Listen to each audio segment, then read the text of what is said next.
ඒ වගේම S&P SL 20 දර්ශකය 264කින් පහළ ගියා. ෂෙයා මාකට් එක ඉතා දරුණු ලෙස කඩාගෙන වැටුණා ඊයේ උදේ.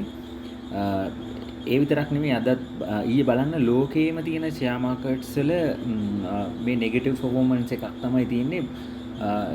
ඉතා විශාල ලෙස කඩාගෙන වැටුණා. බලන්න මේ සියලුම මාකට් කඩාගෙන වැටිලා තියෙන්නේ. ඒ වගේම මේ මාකට් කඩා වැටෙන්න කලින් මම මේ මගේ ෂොට්ස් බැලුවොත් ඔයගොල්ලෝ වීඩියෝස් ටික ෂොට්ස් ටික මේ channel එකේ තියෙන ටික බලන්න මම මේ දවසට කලින් කියලා තියෙනවා මේ ෂෙයා මාකට් කඩා වැටෙනවා අනිවාර්යෙන් මේ මෙහෙම දෙයක් තියෙනවා මේ ගැන අවධානය යොමු කරන්න කියලා. ඒ වගේම මම අද දවසෙත් කියනවා අද දවසෙත් අනිවාර්යෙන්ම අද උදේ විශාල ලෙස මේක කඩා වැටෙනවා.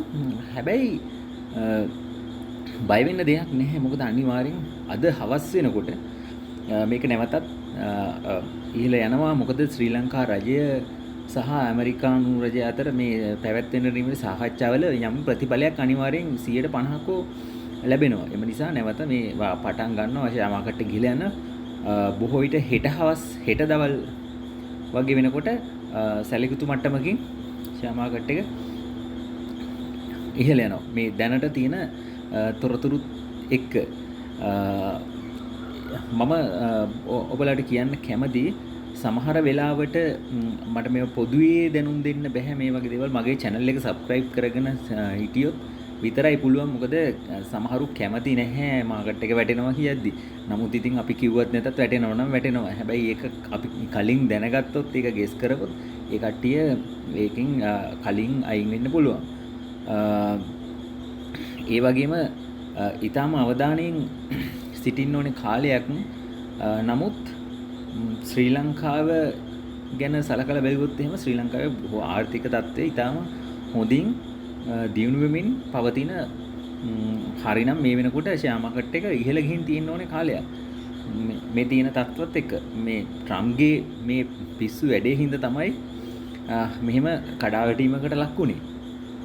හැබැයි මේක දීර්ඝකාලීනව තියෙන්නේ නැහැ. මොකද මේකට එරෙහිව ඇමරිකාවේම විරෝධයක් තියෙනවා. ඒ වගේම ඔක වැඩි වෙනවා ওই විරෝධතාවය. සමහර විට ට්‍රම්ප්ටත් යන්න වෙයි.